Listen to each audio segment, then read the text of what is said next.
Maghanda na dahil target namin ang iba't ibang barangay para ibigay ang sari-saring tulong.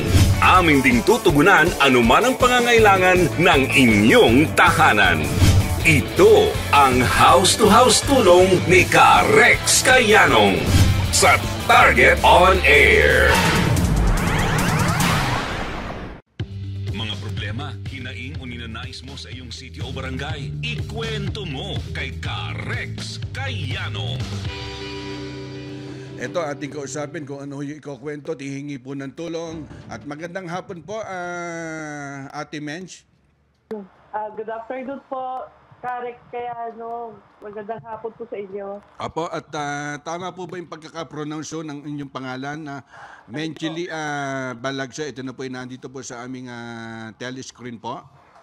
Apo sir, Menchil Corcotea Balagso po yung totoo kong pangalan. Apo, at nakaagaw po ng pansin doon po sa aming official Facebook page at tinawag po nung aking admin.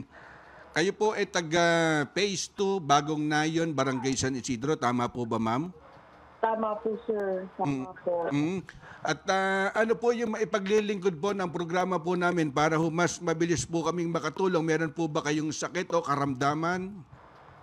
Yes sir, bali ganito po sir, nakita po namin na ang pagtulong niyo po, itong Target On Air po sa program niyo po kay Ka-Rex Kayanong po. Nakita ko po tumutulong kayo. Ako po may karamdaman po. Ako ay naoperahan sa puso, sa angioplasty, at kasabay nun natuklasan na may diabetes po at may tuberculosis.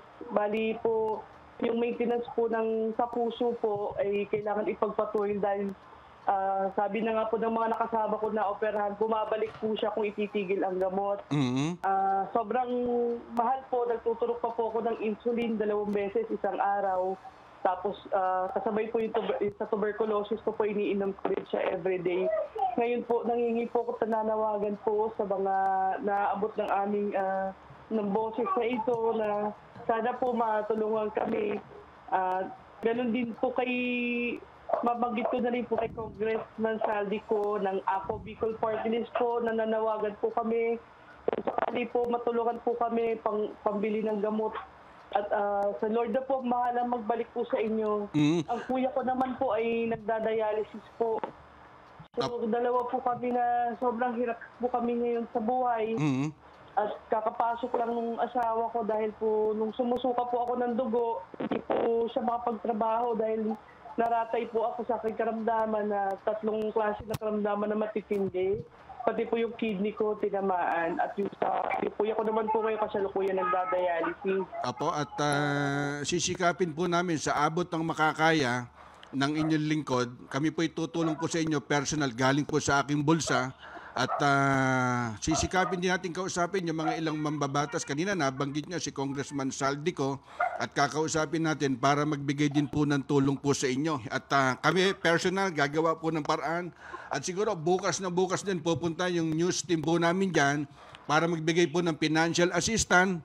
At kung ano po yung may pagkakaloob po namin, kumbagay sabi nga ho pagkasyahin po natin, pero tuloy-tuloy po magtawagan po tayo at gagawa po kami ng paraan para masigit po kami makatulong po. Kayo po ay taga Phase 2, Bagong Nayon.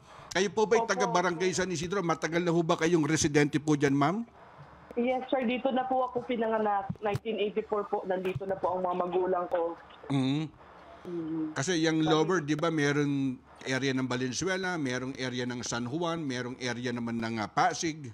Tama po, Pasig po kami. Bago ako ipanganak, nasa Pasig Floodway po yung magulang ko. Apo? Dalawa kong kapatid. Sa ngayon, paano po kayo nakaka-survive? Kumbaga, may mga anak po kayo na umaagapay, tumutulong po sa inyo, lalo na ho dun sa pang-maintenance o libreng gamot po. Ayun po, sir. Yung nga po nakapasok yung asawa ko mag-deliver, 520 a day po siya. Bali, pinagkapasya ko po pilit. Minsan po minom ako ng gamot, minsan hindi. Kaya natatakot din po ako sa kalagayan ko, sumasakit yung dibdib ko. Kaya kung kani-kani po humingi ng tulong, lumalapit sa ahensya ng gobyerno, ito nananawagan po ngayon at nagpapasalamat po na pansin ang aming kalagayan po ng kuya ko dito sa amin, sa Lower San Isidro. Kung pag matugunan yung panggamot namin na siya nagsisilbi lang po para maging tulay, mabuhay pa po kami. Apo, at sa oras na to, ang tanggapan po ni Congressman Saldico ng Ako Bicol Party List mula sa Bicol Province. Iko-connect po natin sa isang barangay San Isidro para ho tulungan po kayo. Maraming salamat po, sir. Maraming po salamat. Sige po, at gagawan po natin ng paraan po yan. Ilalapit po natin kina Congressman. At kami mismo, personal, hindi man ho kami nakapwesto sa gobyerno. Lagi ko nga sinasabi, kami po, sibilyang kabayo. Kaya po namin tumulong mag-provide kung ano po yung kakayanin po ng aming financial assistant. Galing mismo sa aming bulsa. Ako mismo magbibigay po ng tulong po sa inyo po. Opo, sir. Salamat po. God bless po sa inyo. Okay po, at ingat po kayo at pagaling po kayo at siguro sa mga susunod ng pagkakataon, pag nagkaharap na po tayo, nasa maganda na po kayong kalagayan at okay na po ang inyong kalusugan. Opo, maraming salamat. God bless po. Apa, salamat po, Menchili Balagson ng Phase 2, Bagong Nayon, Barangay San Isidro, Antipolo City, ha? Thank you po.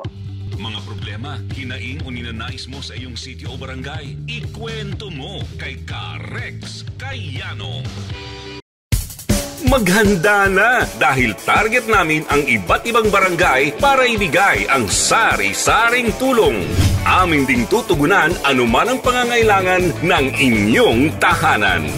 Ito ang house-to-house tulong ni Ka-Rex Cayano sa Target On Air.